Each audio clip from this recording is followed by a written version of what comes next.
Well, good morning to you, and welcome to Talking Baseball Australia Live, our special post-game edition. We roll the open. Here we go. Talking Baseball Australia Live is on the air in three, two, one. Here we go.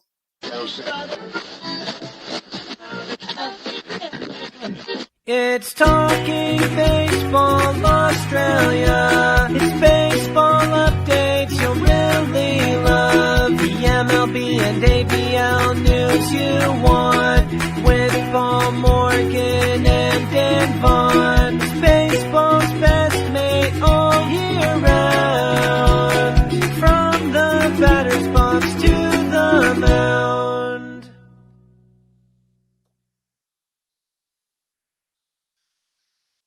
Good morning, and welcome to Talking Baseball Australia Live, baseball's best mate. Dan Vaughn with you. Paul may be joining me in a moment. I'm actually pulling this up to make sure we're actually rolling. I got to do a little audio check. There we go. There we go. We're all good. Uh, Double checking to see how my level is here. Yep, got it there. Here we go. Anyway, joining us are the Heat's big win. They're now 2-1. The Heat have won back-to-back games, and we're going to go through it for you. The Heat winners there in the hub today, this morning. If you folks are in North America, you saw this probably uh, in the evening time, but a 12-2 final. This game pretty much was over fourth inning on, maybe the second inning on. We're going to go through it a little bit here with you. I want your questions and comments as well. I want to hear from you what you guys saw, what you thought. If you're a Heat fan, how fired up are you? That's my question to you first off. We've only seen 3 games, 2 with the exhibition, so 5 total. What are you fired up about? What did you like? I want to hear that from you. What are your concerns? It's a little hard to nitpick on a 12-2 win, but are there concerns for you? If you haven't, there may not be any. I want to hear from you guys what you think are the things that you're excited about and what concerns you. And I'm going to start off with my first knee jerk of the night. And think of it this way. This is basically what we've talked about, the mini tournaments, 8 games in, the 7-day period, basically. This one was huge because, again, you've not used a lot of innings. You've used arms, but you've only looked at your pitching staff. You used 3 arms in the bullpen, an inning each. That basically is what happened yesterday. Your starter goes 4 innings. You've gotten through the first 2 games of the series with limited mileage on your staff, with Unsworth waiting in the wings for one of the games, a doubleheader. You've got a really good shot at getting the first 3 in the bag. You've already got 2 in the bag playing on house money in this tournament-style game. I think that's my first knee-jerk, the fact that the pitching staff was once again dominating, 1 earned run again. That's 3 earned runs in 3 ball games. That's it. This staff seems to be pretty locked in. The bullpen has got depth. I mean, you roll out 3 guys today who you have not seen yet. You're doing exactly what the bunch did yesterday, who you hadn't seen either, except for Reiniger. I mean, that's what this thing is. This team has got a deep bullpen. So my knee jerks are winning 2 games in this shortened hub season is huge. The first 2 out of the box here. And number 2, the pitching staff not getting overly taxed. To me, that's the 2 big things that come out of this one in the 12-2 win. I'm waiting for the highlights. I've not gotten them yet. I thought we would have them by now. They usually ship those out to us, but we don't have them quite yet. So be patient. I don't know if we'll get them on the show. And if we don't, I'll take the blame for it this time and just say, well, we didn't get the production value as what I was doing. Here's the fun part, just to pull the curtain back. While the last 2 innings are going on, I was doing a radio interview with a podcast in the States talking about the American Association and the Australian Baseball League's new brotherhood. And so I was kind of editing video and trying to do that. And it was a little tough to multitask. But Adam says volume is very low. Let's turn it up here. Colette, yeah, they were hot. They're on fire. Volume is fine on your unit. Well, I heard. Let me double check and make sure. Just real quickly here, Adam. Yeah, they're all hot. Yeah, I'm hearing it. I'm hearing it fine there. Uh, I'm sorry about that. Maybe it is me. I don't know. Anyway, okay. Your guys' thoughts, comments. I'd love to hear from you. What did you think? What did you see in a 12-2 win for the Heat? taking game two of the hub. The It's weird to say game three of the season. We're in the 6th of Jan, but it is what it is. It's a strange year all around. Um, First off, a couple of things that I mentioned the things off my top in the nuts and bolts of this thing from other little items I wrote down in the course of the game. You hear me just fine. Thank you, Steve. Good to see you as well. Um, it looks like this lineup will put pressure on you defensively and getting on base. Uh, 4 out of 5 innings, the leadoff man got a board. That's pretty big. When you're doing that in a 7 inning ball game, and don't forget these 7 inning ball games, it makes it more important. So when a guy goes 4 innings, it's like going six as a starter in a 7 inning ball game. But I keep saying staff, this lineup card, no matter who it, whether it be Tim Kennelly, who got on base leading off twice, Sam got on late in the ball game. We got leadoff a walk for Bojo as well. The team just continues to put pressure on by getting runners on base. The old adage of walking folks also came out to haunt as well. That's where the game really turned on a dime today.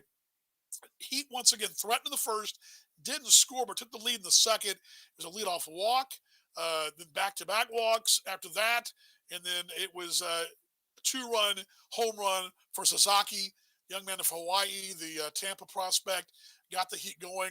That really got the offense going. And then again, same thing happened. A Bojowski double in the 3rd inning. And then actually it was a double after Glendening. Actually, Glendening led off with a single. Bojo doubled. Then a sac fly for Ramirez got him around. They got a run home. Got him around. You're getting runners on base time after time in those early innings. You look up, and Adelaide looks up. They're down 6, 7, 8, nothing, 8-1. And it's all she wrote. It's church right then. 2-1 top of the league. Yeah. Hey, Matt, good to see us too. Yeah. Race players were hot. Yeah, Stuart, 2-1 top of the league. That's another thing. Looking at the standings today from the game notes, and I'm just going to pull those up because it's funny. They look so bizarre. You've got a 1-0, a 5. Here's your standings: 1-0, 5-3, 1-1, 1-1, 2-3, and 0-2. That was this morning's standings when the first pitch. It's just a weird looking because it's such an up and down deal there. But again, your questions, your comments, your thoughts. What are you fired up about? What are you concerned about? I'm fired up that this team gets on base. They had chances against Melbourne in the opener, didn't get them around. But you're seeing what this offense can do when you get those opportunities. And what we talked about, those back-to-back walks, that's huge. I've got asterisks down by every inning they got a leadoff man aboard, and dang it, if every time a leadoff man got aboard for 4 innings, they scored a run. Only one time that didn't happen, that was in the first inning. That's the kind of thing you're doing. We talk about this with Melbourne's lineup, Brisbane's lineup, those deep offensive lineups, Adelaide's to a certain extent, where there's no easy out. And if you get, the number 9-man walks, here comes Tim Kennelly. Tim Kennelly walks, then here comes Witherspoon right behind him. You don't really have an easy out. You can't pitch around the bottom of the card when the top of the card is so lethal and vice versa. And that makes your lineup card in these teams in the league are so deep that 1-9, you can't really you can't pitch around. There are times in the American Association or affiliated minor leagues, you've got bottom the card guys. You can sort of, all right, just throw me a gimme fastball. But when you walk the number 8 or 9 guy in those leagues, you're doing yourself damage. But here, you're walking 8, 9 guys, down at the bottom of the card who can hit the ball in the ballpark, which we saw tonight. So anyway, questions, comments. I don't know. Paul may or may not join us, but he was going to try to join me if he could. Again, how did you guys like the baseball in the morning? For us in North America, it was kind of cool to have a game in prime time. I had college hoops on, the Heisman Trophy on, and then I had the baseball on as well, all going on at one time. It was kind of cool, a little different than usual. Move the adjust the lights here, folks. Sorry about that. A little bit of a light glare there. There we go, a little better there. Sorry about that. I enjoyed it. It was carried again in North America, this North American friendly time. I don't know the ratings. That question's been asked to me already this week. I'm trying to find those. It was a tough night in North America as far as sport because of the Heisman Trophy presentation, which is the NCAA's top football player award that was on virtual tonight, and also some big college basketball. So Paul is about me, so he will join me right now in just a moment. I'll let him get situated and bring Mr. Morgan on. American here, how are your COVID cases? Any concern about big A?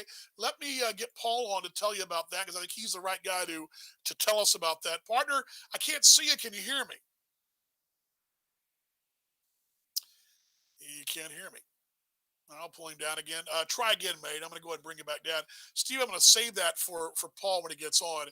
Um, Australia's done a phenomenal job uh, where they don't mess around.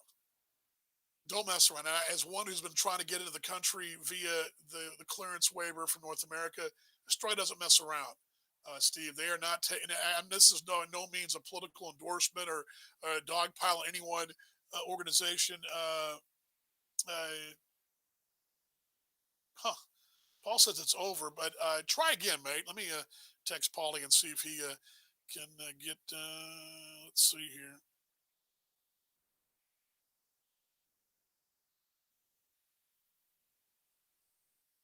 Sorry, folks. Texting Paul there, but yeah, we're still on, I believe. So anyway, sorry about that. But anyway, yeah, we are still on.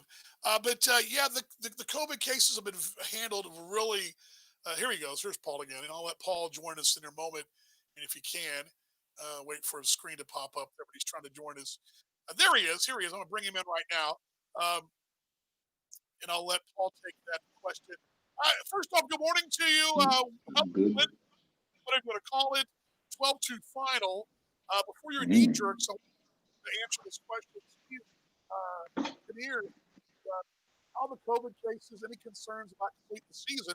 It's a very good question. After watching this hub, partner, are you feeling pretty good about this thing going forward? I'm feeling good about Brisbane. I'm feeling good about the Adelaide hub. I'm not.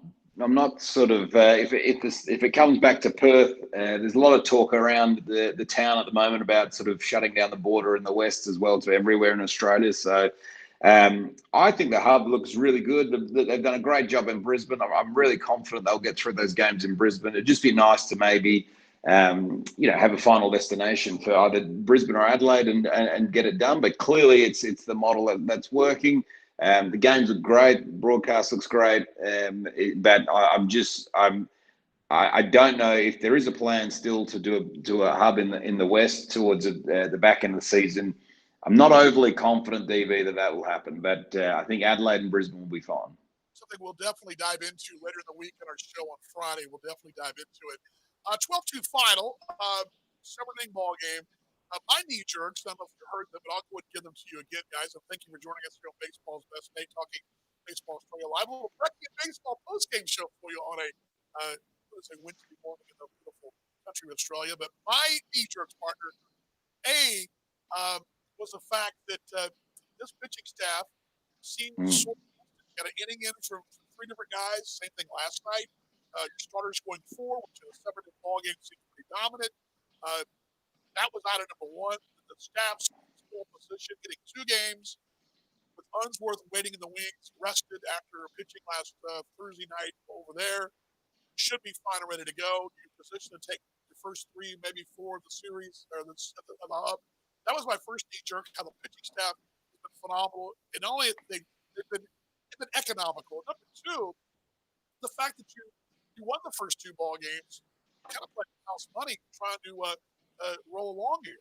Those are my two first knee jerks. What were Yeah. your thoughts watching the 12-2 win for the Heat? For the Heat, I think even off the back of yesterday, I mean, it really is the arms, and I think like they took full advantage on some, like I think Adelaide had ran out some younger guys in a way from an arms perspective, and they took full advantage and hurt bad pitches, and it sort of all got set up. I thought it was the first time that we've really seen from a Heat perspective. You've seen this change Sasaki. We know that Witherspoon's been a good bat so far for the Heat, but something like Sasaki coming up big with that that big 3-1 knock, and also that nice sack fly later in the game. But for me, it's the arms. And yesterday, I guess in the Brisbane game, which I tweeted out, it was that one walk for the team, which we know, like historically, those walks have been killers for a lot of the pitching staff. It was right throughout the ABL, but particularly for the Heat. And then like you take out Alexio's sort of performance today, who had the 3 walks, and you're back to 1 walk again, just for Nathan Wiles. But look, Wiles' quality started to Dan Schmidt, who got the win. But I think from a Heat perspective, their arms have been good, even in that sort of futures games over here. It's just their bats are starting to get awake now, and it's just interesting. I mean, we know that Melbourne game as well, with the 1-0 Aces victory, another pitching duel. So their arms have not faltered once, Stevie, and it's just a shame that Melbourne aren't in the hub as well. I think, Dan, that we could kind of get a real good picture of. I clearly think it's a bit of a 2-horse race between Melbourne and Perth, but shame we can't see more action. Yeah, on the Adelaide side of things, I did like to see what I did see from Grant Little. That guy looks like he's a legitimate prospect playing center field. Kid out of Texas Tech, of course, right here, the Raider League. But he looked pretty solid. They didn't get the home run. It was in the I got it right here. It was in the 4th, or my notes here, somewhere along here. They did get the home run from Wingrove. Yep. It looks like, and I expected, maybe I just caught them on a bad day. They looked pretty good yesterday. This game can be up and down. It's hard to judge one game. But what I did see, at least the 2 youngsters, Wingrove, and then again from Little, I really like what I saw from position-wise.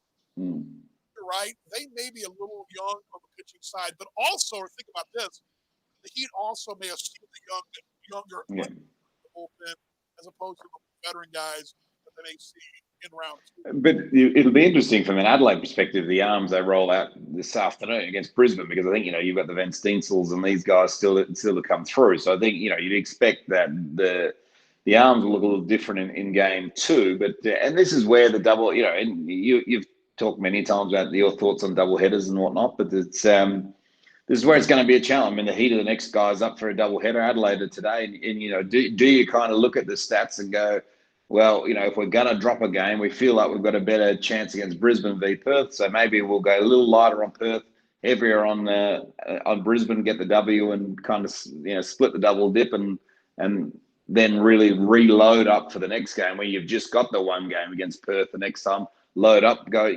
max staff, and that's probably on paper. I think DV. I mean, I'm not sure. Adelaide, Brisbane, who's the better team between those two? Adelaide have got the skin that runs on the board at the moment, and look, I think there has to be a little bit of gamemanship come into the when you're up, when it's your turn in the double dip. Yep, that's the real challenge. Double dip's the real challenge. That's going to be the real challenge for all. I mean, because you want to split the double header, and the fact that you're going to get a double header with Unsworth as one of your starters, I got to feel pretty good there. A split, again, it's an 8-game series. If you want to call it a series, 8-game tournament. I mean, you win 5, 6, that'd be huge. I think anything 5 plus is pretty big. You want to have a winning out of this thing. And because it's a road trip. I mean, you're playing a neutral site with Adelaide. Brisbane are true road games. You're playing the Bandits in their home park. Anything, you're 2 ways to split the bubble already, right? Already. 2 more wins. You're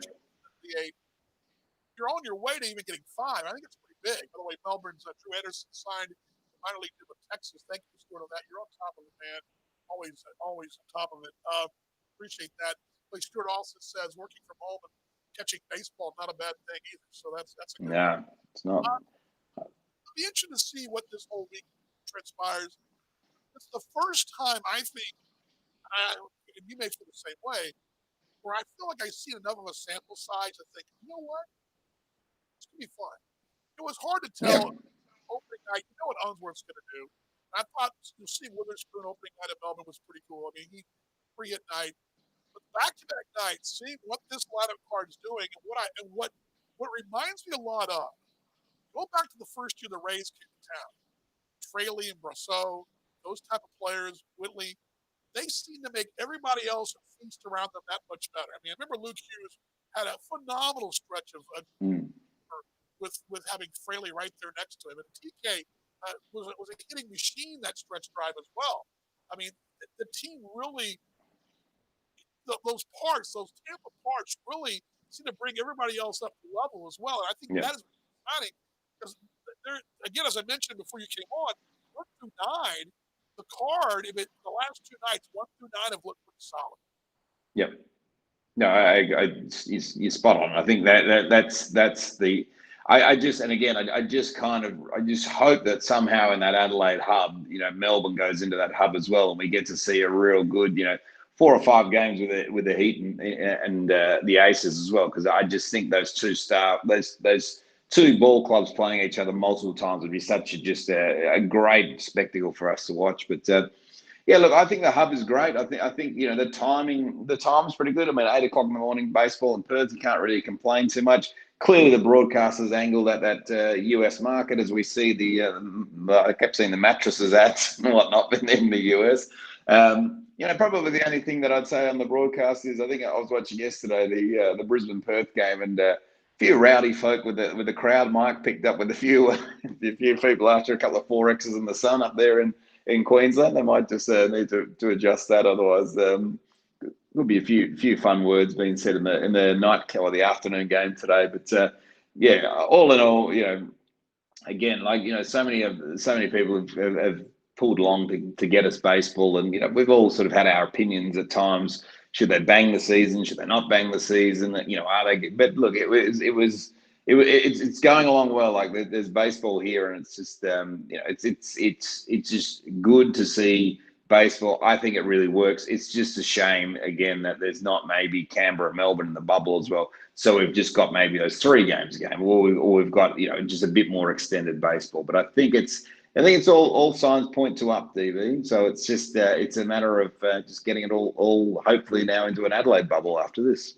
No doubt. I usually get an email from the West right before game time, and Steve Mikowski and I send the game notes to him. He always responds with a, "Hey, what do you think about this game? What do you think we're at?" And he sent me that email today for the game. And here's what I wrote back to him. Let's just see these tick marks in the boxes here, okay? Clear the defense is what I said. No errors tonight. They'd had some problems. Made 3 errors the night before. One the night before. One of the opener. No errors tonight. The bullpen, maybe the best we've had in a while. Very deep. Yep. On display tonight again. Check that box. I was interested in seeing the work of Wiles. He was what I thought would be, but he's over the top quality right-hander. You can see why the Rays like him so much. He played at a high level in the Big 12. By the way, did you know he was a teammate of Kyler Murray at Oklahoma, the future number 1? Oh, there you go. Yes. The only first-round pick of the MLB and NFL the same year, or not the same year, but the same first-round pick. Yep. Also, on the night of a Heisman Trophy giveaway, the last Heisman Trophy winner was of Wiles of Oklahoma, which I thought was kind of a good tidbit that Kyler Murray strong Arizona Cardinals. But anyway, I digress. I thought his pitching was phenomenal. Yep. Looked great. His four seam was phenomenal. Even Gonzo mentioned on the broadcast the changeup was on. I loved the slider. Then I also mentioned that these two clubs put pressure on the bases. Last year, these two number 1 and 2 teams in the league stolen bases. The Heat getting on base, walks. They created that error early from Adelaide, but putting pressure on the bases, making pitchers throw strikes, distracting the three arms as well. That played out as well. And the final thing, going 2-0 into the doubleheader would be big. And all those boxes, my friend, were ticked off. I mean, I don't know where they're being ticked off. It's as I say, you should put the manager's suit on, DV, but the GM's hat on for DV. But yeah, look, it's exciting, and Liam Hendricks as well. DV's got a bit of. It looks like there's something going to be happening there soon, and then maybe he's Toronto bound again, which would be nice. But reading the tea leaves today, he's on the verge of signing somewhere, and it looks like it's going to be obviously it's going to be a healthy deal for him. So hopefully by the show on Friday, we know Liam Hendricks is gone. I sent him a message on Instagram today to just see if he'll join us on TBA, which you never know. You got know. to ask. We have mutual friends. I mean, I don't know Yeah, if that works for us but it might. I do yeah, apologize, folks. I thought I had the highlights by now. I don't have them, so we won't run those for you. But I just recapping the game quickly. Just overall, Tim Kelly hit a home run. He's now 7 shy of the all-time mark behind Luke Hughes. Also notching another RBI, which I believe knocked him down to. Let's double check my numbers here, but I believe TK now on the all-time pecking order, the captain, with those RBIs a day. He's second home run still. Uh, 209 runs batted in. He's now 5 behind D-San and 8 behind David Sutherland going into play uh, tomorrow. Tomorrow. One more thing I wrote down here too, partner, and I think this is a very good sign from Wiles and company in general. Schmidt even did this as well. Schmidt came out. The shutdown inning. We talked about this shutdown inning, yeah, something Simons talked about, Isons, on our broadcast in Perth. How important is your team grabs a lead, gets that momentum to come out and get a shutdown inning, go out there and toss goose eggs. Um, Wiles came out with a 19-pitch shutdown inning in the third inning, a strikeout, actually 2 strikeouts, penciled around a walk right there, and a fly ball to right. I'm sorry, I bounced to third, pardon me, a couple of strikeouts. That was a big shutdown inning following the sac fly for Ramirez. At that time, made it 5-1. The Heat also had a shutdown inning in the third, fourth, and I also got us one with the fifth. After Witherspin's 2 RBI double, mm, Schmidt comes out and does the very same thing, gets a shutdown inning. When your bullpen, your staff continues to thrive like that, and every time you get runs, those shutdown innings become huge. And when you get 3 of those, 3 consecutive innings you score, not consecutive, 3 innings you scored, and 3 shutdown innings behind it, yeah. you keep that up. That's pretty big stuff too. Absolutely, keep the bats in hand as often as possible. And you're right, and they did that. And like the arm, as I say, DV, that's the one thing. If you're a Heat fan, that's the one thing you got to be so incredibly optimistic about. Is just how good the arms are this season. They're getting those big outs, and they're not putting free runners on base as well, which is just huge. So it's all good. But Awesome. DV, I'll I'll let you. love you and I'll let leave you you. go. I want to let you go, but I want to get your thoughts going into tomorrow before I let you go. Thoughts for the doubleheader?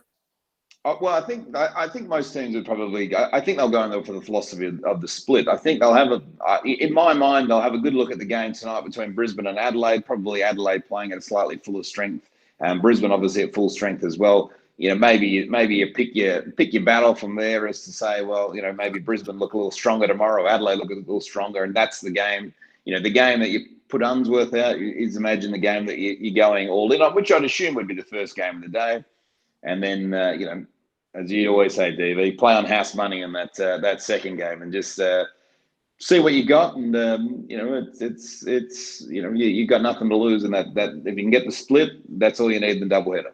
That's all you need, mate. Hey, I'll let you go. Thanks for jumping on, and Thanks, we'll DV. talk later on this week, mate. There he is, Paul We'll, Morgan. we'll, He's the greatness of Paul Morgan, one of the voices of the Perth Heat, and he knows his baseball in the West and does a phenomenal job. Stewart says Adelaide, no Glogowski and no sign of Jamari Baylor. Still not 100%. I didn't realize the Adelaide roster was. I was thinking more the Aaron Whitefield side of things because he's the guy that really he's the next big star in the big leagues for the Australians. Grant Little's playing center field in his place, and you think this club would be pretty good with Whitefield and Little in the same outfield, in the same batting lineup. I hadn't even thought about the Baylor situation and the other roster situation. So you're right on it. Looking at the roster this afternoon prior to the ball game, I did notice that it's a little, I don't want to say depleted, a little lighter perhaps than what I thought. But it's in this COVID 2020-21 season, there's going to be some ups and downs roster wise, and that may be part of it, but I don't know where that stands. I'll have to look and ask about that. But Stuart, very good stuff. Okay, a couple of things coming up this week. The schedule, first off, pull this up for you real quickly here. I was up on the screen, but I didn't get a chance to. Sorry about that. The schedule going forward, the schedule for the Heat tomorrow will be a 8 a.m. game. It's a doubleheader and a 4:30 game in the West. So that's the late game and the early game. It's the doubleheader. Doubled up tomorrow. Um, Andy Kyle didn't tell me. He basically said Unsworth 3 or 4. He didn't commit to either way this morning. I don't know if, and Paul may have alluded to it a little bit. It may depend on what happened in Game 2 tonight, or the second game tonight, which they won. But I do know that he is slid to go with a 3 or 4. He was charting pitches behind home plate, so I know he's the next guy up.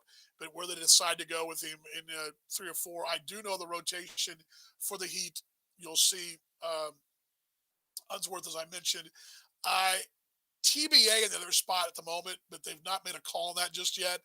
I think, and like Paul said, you're probably going to see Unsworth go in the first one, and then you play on house money in Game 4, and just see what you can do, and then rack again. And you'll see the off day and be back around again to that 4-man rotation. That's what I expect to happen. That's kind of what Andy Kyle gave me yesterday, and I'll double check with him as well. As far as our broadcast schedule for Talking Baseball Australia Live, baseball's best mate, a Friday is an off day. That'll give us a chance Friday to sort of re-rack, see where we're at, and kind of reshuffle the deck a bit and get caught up from where we are tonight after this 12-2 Heat win over the Adelaide Giants. We'll do that. I don't know, because of time-wise, here's the deal.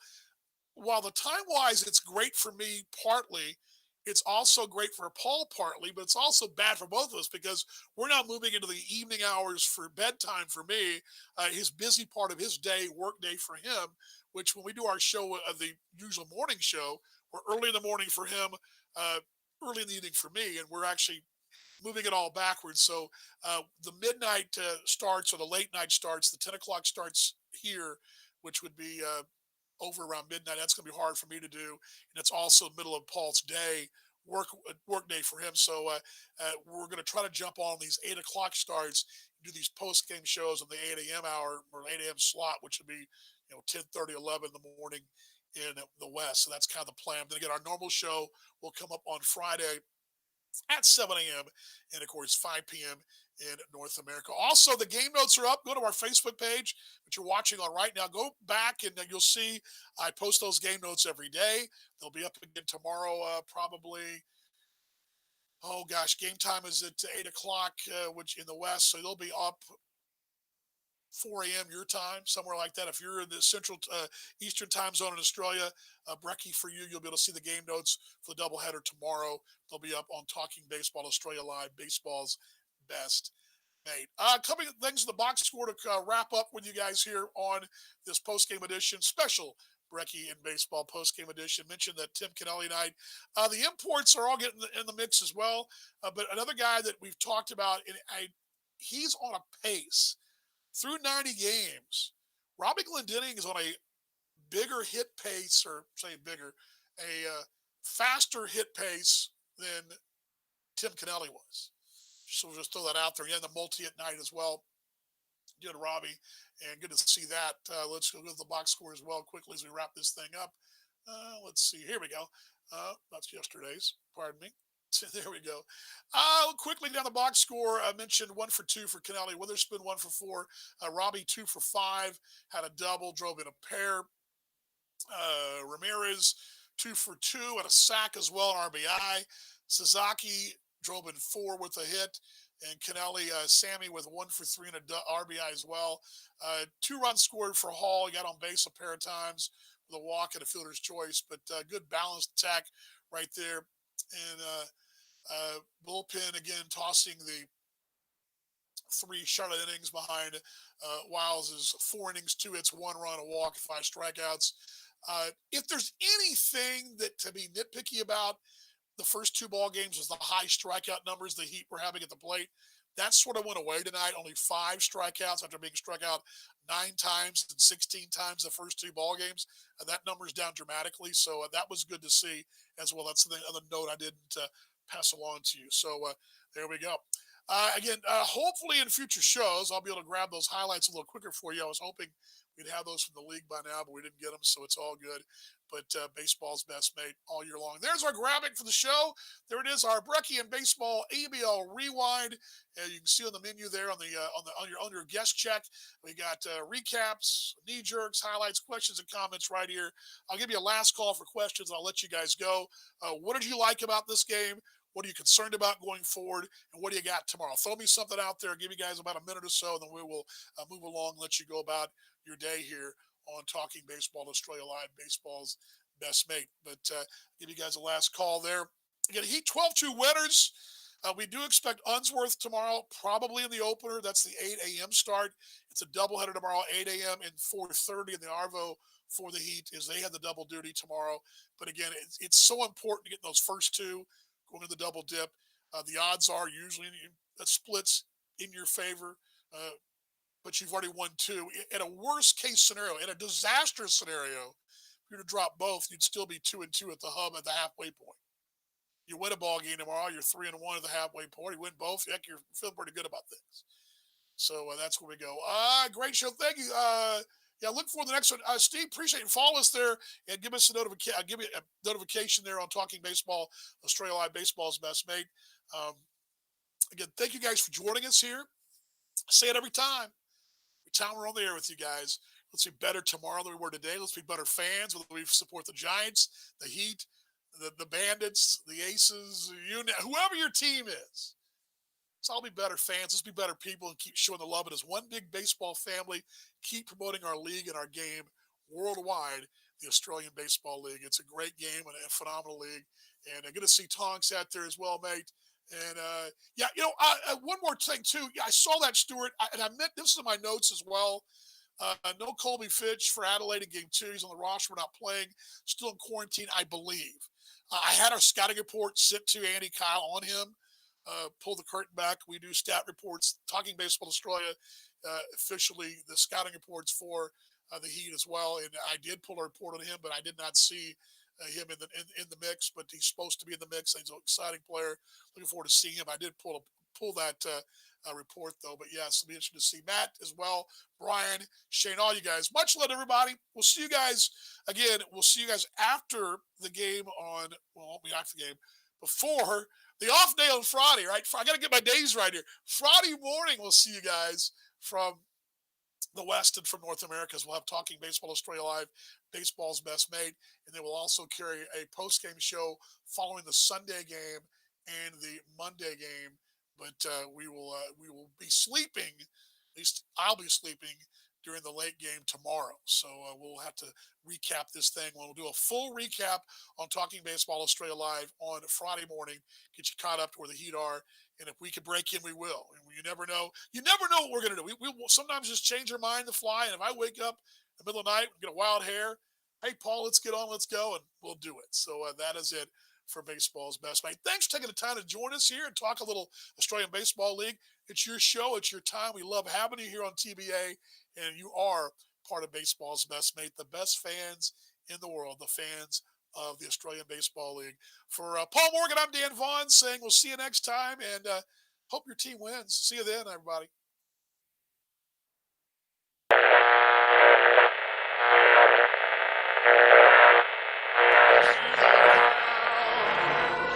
Buy me some peanuts and Cracker Jacks. I don't care if I ever get back for its root. Root for the